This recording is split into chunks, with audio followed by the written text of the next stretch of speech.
The end of an era is going on right now at Viterbo University in La Crosse. For nearly 3 decades, people from all over the world have come to La Crosse for a very special camp. At this camp, there's no campfires, there's no canoeing, s'mores involved. There is, however, a whole lot of clowning around. We're going to get a closer look at this camp in this morning's In Search Of.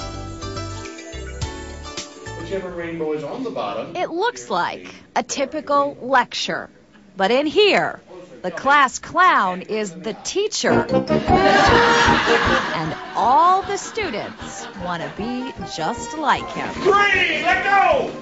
La Crosse is once again host to one of the biggest and best clown camps in the world. There isn't another educational program that is as large or as long-lasting as our program anywhere in the world for clowns. Dr. Richard Snowberg has always had a love of magic and making people smile, but he never expected to make such a mark in this painted-face profession. I was teaching a class at the university, UW-La Crosse, on clowning, and it got some publicity in a clown newspaper.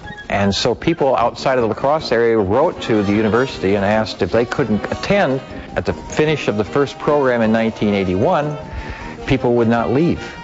It was over. I said, we're done. They said, we won't leave until you promise that we can come back next year for another one. Here we are 29 years later. The camp offers more than 75 classes, everything from cartooning to Magic 101, and of course, the very important Intro to Makeup. Earlier in the week, we had a class where we showed them exactly how to apply it and everything. Now this is their chance to come in and learn to do it themselves. Just above your lip line, right on the upper corner. This 1-week crash course in clowning attracts students from 25 different countries. 12 years ago, Roni and Gigi traveled all the way from Japan to attend. Since then, they have become one of the top clown duos in the world and returned to camp this year as instructors. Still now, I learned something new here. And there are so wonderful people here, like a clown family. Unfortunately, the curtain is about to close on clown camp in La Crosse. Dr. Snowberg has been trying to hang up his hat and nose for years. Actually, I officially retired 9 years ago, but it didn't take. And so what has happened is we've extended it 1 year and then another year and another year.